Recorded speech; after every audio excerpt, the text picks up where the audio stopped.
नमस्कार दोस्तों, stock India YouTube channel आपका हार्दिक स्वागत करता है। यदि आप पहली बार चैनल पेज को विजिट कर रहे हैं तो सब्सक्राइब जरूर कर लें। सब्सक्राइब कर यहाँ से बेल आइकन को हिट कर ऑल को जरूर सेलेक्ट करें ताकि नए वीडियो का नोटिफिकेशन आपको मिलता रहे।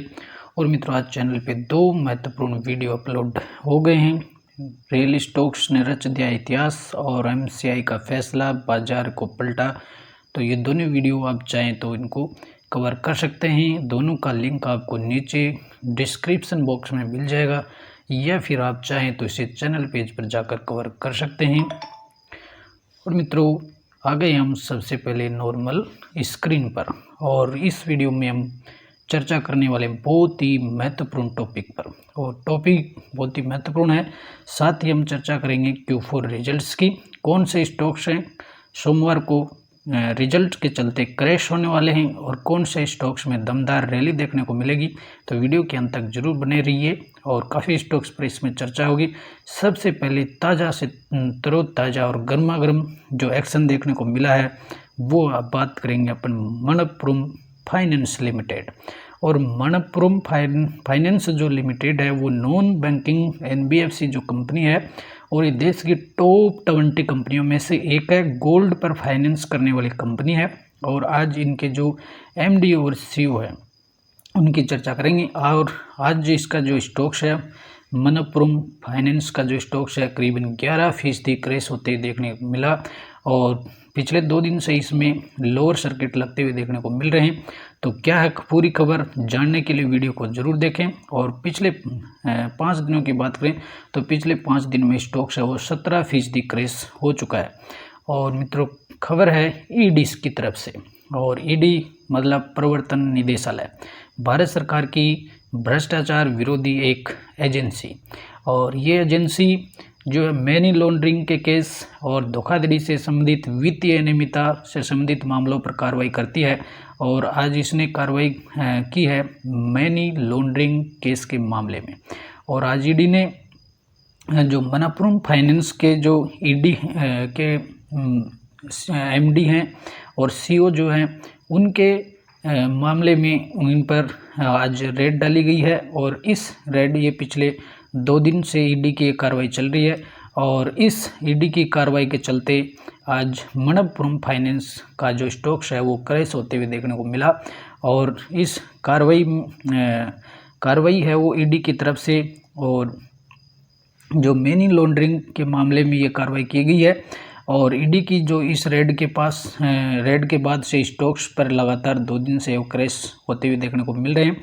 और ये जो हैं मनप्पुरम फाइनेंस के जो MD और CEO मिस्टर नंद कुमार, जो कंपनी के मैनेजिंग डायरेक्टर और CEO हैं, और कंपनी है वो देश की top 20 non banking finance company है। तो आज इनके ऊपर ED की कार्रवाई के चलते आज स्टॉक्स है वो क्रैश होते हुए देखने को मिला है ED की तरफ से।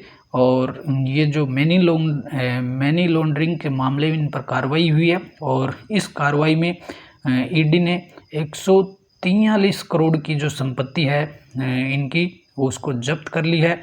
और इसी न्यूज़ के चलते आज मनप्पुरम स्टॉक्स है वो क्रैश होते हुए देखने को मिला है। अब लेटेस्ट बात करेंगे Q4 रिजल्ट्स की, और Q4 रिजल्ट्स का सेशन चालू है। आज कई बेहतर बड़ी कंपनियों के रिजल्ट्स हैं वो आते हुए देखने को मिल रहे हैं। और रिजल्ट्स देखने इसलिए ज़रूरी हैं कि रिजल्ट्स कई कंपनियों के इतने दमदार रिजल्ट आए हैं जिन पर सोमवार को बड़ा एक्शन देखने को मिलेगा, बड़ी रैली भी हो सकती है। साथ ही कुछ कंपनियों के रिजल्ट्स हैं इतने डाउन रिजल्ट है या कमज़ोर रिजल्ट देखने को मिल रहे हैं जिसके चलते स्टॉक्स है वो क्रैश की समस्या भी उत्पन्न हो सकती है। तो देख लेते हैं कौन कौन सी कंपनियों के रिजल्ट ज़्यादा अच्छे और बुरे देखने को मिलेंगे। तो सबसे पहले अपन बात करेंगे Windlas Biotech. Market cap company का 543 करोड़, स्टॉक्स की प्राइस 255। कंपनी की जो रेवेन्यू है 15% की ग्रोथ हुई है, एबिडिटा है वो 19% बढ़ा है, नेट जो प्रॉफिट है 23% डाउन हुआ है। इस क्वार्टर में 11 करोड़ का कंपनी ने प्रॉफिट कमाया, पिछले क्वार्टर में 9.5 करोड़ का था। और कंपनी का जो रेवेन्यू है इस क्वार्टर में 141 करोड़ का रहा है। EPS है वो 11% डाउन हुआ है। तो देखें तो कंपनी का जो रिजल्ट्स है वो ईयर टू ईयर डाउन है, लेकिन क्वार्टरली हल्का सा बढ़ा है। ऑल ओवर विंडलास बायोटेक के रिजल्ट एवरेज रिजल्ट हैं, तो इस लिहाज से स्टॉक्स पर कोई बड़े एक्शन देखने को नहीं मिलेगा। रिजल्ट्स है वो ओके ओके देखने को मिल रहे हैं। नेक्स्ट कंपनी की बात करेंगे तो FMCG सेक्टर से ब्रिटानिया स्टॉक से करंट प्राइस चल रही है 4,626 का, और कंपनी का जो रेवेन्यू है 13% ईयर टू ईयर बढ़ा है। इस क्वार्टर में 4,023 करोड़ का रेवेन्यू रहा है। एबिडिटा है वो 46% बढ़ा है। नेट जो प्रॉफिट है वो 48% बढ़ा है। EPS है वो 47% बढ़ा है। इस क्वार्टर में कंपनी ने 558 करोड़ का नेट प्रॉफिट कमाया है। पिछले क्वार्टर में 932 करोड़ का था। तो क्वार्टर ऑन क्वार्टर है वो काफ़ी डाउन है, लेकिन ईयरली है वो 48% बढ़ा है। तो ब्रिटानिया पर कल सोमवार को इस पर आप वॉच बनाए रखें। और बात करेंगे अब ब्लू डार्ट एक्सप्रेस। इसके मार्केट कैप की बात करें तो 13,700 करोड़ का है। कंपनी का जो रेवेन्यू रहा है 4% बढ़ा है। इस क्वार्टर में 1217 करोड़ का रेवेन्यू रहा है। एबिडिटा है वो 32% डाउन हुआ है। नेट प्रॉफिट है वो 49% डाउन हुआ है। EPS है वो 49% डाउन है। इस क्वार्टर में कंपनी ने 69 करोड़ का नेट प्रॉफिट कमाया। पिछले क्वार्टर में 88 करोड़ का था। तो क्वार्टर ऑन क्वार्टर डाउन हुआ है, और ईयर टू ईयर भी डाउन हुआ है, और 49% डाउन हुआ है। तो इस लिहाज से देखें तो रिजल्ट है काफ़ी डाउन देखने को मिल रहे हैं। तो सोमवार को स्टॉक्स है वो डाउन या क्रेश में ही देखने को मिल सकता है। और अब बात करेंगे पिरामिल एंटरप्राइजेज। पिरामिल एंटरप्राइजेज की बात करें तो बिरला ग्रुप की कंपनी है, पिरामिल ग्रुप से है, और कंपनी का मार्केट कैप है वो 17,500 करोड़ का है। स्टॉक से करंट प्राइस है वो 735 चल रही है। तो ऑल ओवर देखें तो इसके जो रिजल्ट्स हैं काफ़ी डाउन ही देखने को मिल रहे हैं। ईयरली सेल्स 49% डाउन हुआ है। एबिडिटा 31% डाउन हुआ है। नेट प्रॉफिट 280% डाउन है। EPS है वो 280% डाउन है। और यदि इस क्वार्टर की बात करें तो इस क्वार्टर में कंपनी ने 196 करोड़ का नेट लॉस दिखाया है। और ये स्टॉक्स है सोमवार को क्रेश होगा। क्रेश इसलिए होगा कि इसने पिछला जो क्वार्टर था उसमें 45 करोड़ का नेट प्रॉफिट दिखाया था। 45 करोड़ का नेट प्रॉफिट था। तो इस क्वार्टर में कंपनी ने सीधा 196 करोड़ का लॉस दिखाया। तो बहुत ही बड़े प्रॉफिट से कंपनी अचानक घाटे में आ गई है, इसलिए स्टॉक्स क्रैश होना तय है। और पिछले वर्ष की बात करें तो पिछला वर्ष 151 करोड़ का नेट प्रॉफिट था। तो ईयरली भी डाउन हुआ है और क्वार्टरली भी डाउन हुआ है। क्वार्टरली तो बहुत ही ज़्यादा डाउन हुआ, कम से 1000% डाउन हुआ। तो इस लिहाज से पिरामिल इंटरप्राइजेज का स्टॉक्स है वो सोमवार को पक्का क्रैश होने वाला है। तो इस पर एक्शन देखने को मिलेगा। वॉच बनाए रखें पिरामिल इंटरप्राइजेज पर। हालांकि कंपनी है वो बहुत ही बड़े मार्केट कैप की, 17,500 करोड़ की कंपनी कहीं नहीं जाने वाली है। लेकिन हो सकता है थोड़े समय के लिए स्टॉक्स पर है वो स्टॉक्स है वो थोड़ा डाउन देखने को मिल सकता है। कोई हम कंपनी कोई बर्बाद नहीं होगी, हो सकता है फिर अगले क्वार्टर में फिर से यहाँ सुधार देखने को मिलेगा। लेकिन थोड़े दिनों के लिए स्टॉक्स है वो एक तरह से ICU में चला जाएगा। और अगली बात करेंगे कोलेक्ट्रा green tech. Market cap 5,291 crore का। स्टॉक से करंट प्राइस 645 चल रही है। कंपनी का जो रेवेन्यू है 39% बढ़ा है ईयर टू ईयर। एबिडिटा 56% बढ़ा है। कंपनी ने नेट प्रॉफिट 52% दिखाया। EPS भी 52% बढ़ा है।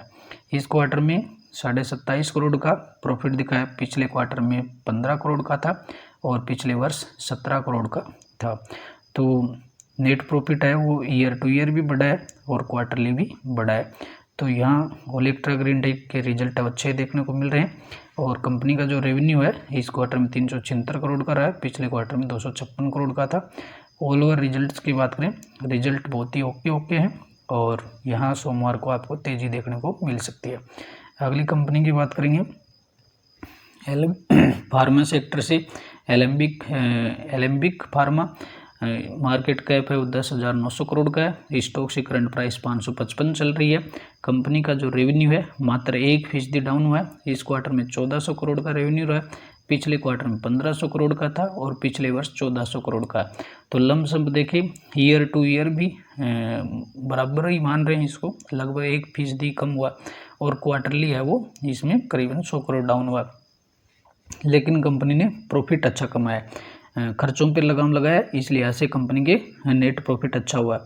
EBIT है 38% बढ़ा है, नेट प्रॉफिट है वो 596, इसको 600% पकड़ लेते हैं। नेट प्रॉफिट कंपनी का 600% बढ़ा है। क्यों बढ़ाया? क्योंकि कंपनी का पिछले क्वार्टर में 122 करोड़ का नेट प्रॉफिट था, इस क्वार्टर में 153 करोड़ का नेट प्रॉफिट हुआ। और हालांकि जो रेवेन्यू है वो कम हुआ है, लगभग पिछले क्वार्टर के बराबर ही है देखने को मिल रहा है और पिछले वर्ष के भी, लेकिन कंपनी ने खर्चे बहुत कम किए हैं, इस लिहाज से यहाँ प्रॉफिट है कंपनी को बहुत ही बड़ा प्रॉफिट देखने को मिला है। और पिछले वर्ष की बात करें तो पिछले वर्ष में कंपनी का जो प्रॉफिट था वो 21 करोड़ का था मात्र, तो ईयर टू ईयर 21 करोड़ से बढ़कर के 153 करोड़ हुआ है। इस लिहाज से कंपनी 100% का नेट प्रॉफिट बढ़ाया है और क्वार्टरली भी बढ़ा है, और कंपनी का EPS है वो भी करीबन 600% बढ़ना है। तो ऑल ओवर सोमवार को एलेम्बिक जो फार्मा है इसका स्टॉक्स है आपको एक्शन में देखने को मिलेगा, यहाँ तेजी देखने को मिल सकती है। अगली बात करेंगे फार्मा सेक्टर से ही अजंता फार्मा की। मार्केट कैप की बात करें तो 16,700 करोड़ का है। कंपनी का रेवेन्यू है वो 1% बढ़ा है, इस क्वार्टर में 882 करोड़ का रेवेन्यू दिखाया, पिछले क्वार्टर में 972 का था, पिछले वर्ष 870 करोड़ का था। EBITDA है वो 28% डाउन हुआ है, नेट प्रॉफिट है 19% डाउन है, EPS भी 19% डाउन हुआ। इस क्वार्टर में 122 करोड़ का नेट प्रॉफिट हुआ, पिछले क्वार्टर में 135 करोड़ का था, पिछले वर्ष 151 करोड़ का था। तो अगर इसको तुलना करेंगे तो ये ईयर टू ईयर भी बढ़ा है और क्वार्टरली भी घटा है, ईयर टू ईयर भी घटा है और क्वार्टरली भी घटा है। तो यहाँ आपको नेट प्रॉफिट है वो दोनों लिहाज से डाउन है, तो अलबत्ता सोमवार को स्टॉक्स में थोड़ी कमजोरी देखने को मिलेगी। तो मित्रों आशा करते हैं वीडियो आपको हेल्पफुल लगा होगा, जानकारी आपकी अपडेट के लिए है, तो देखते रहिए स्टॉक इंडिया। चैनल पे पहली बार आ रहे हैं तो सब्सक्राइब करना न भूलें, सब्सक्राइब जरूर कर लें और वीडियो को लाइक और शेयर जरूर करें, कमेंट्स करके ज़रूर बताएं वीडियो कैसा लगा, ताकि वीडियो की कंटेंट की क्वालिटी को मैनेज कर सकें, बढ़ा सकें आपके लिए, आपके हाजिर में। अगले वीडियो में फिर मिलते हैं, नमस्कार।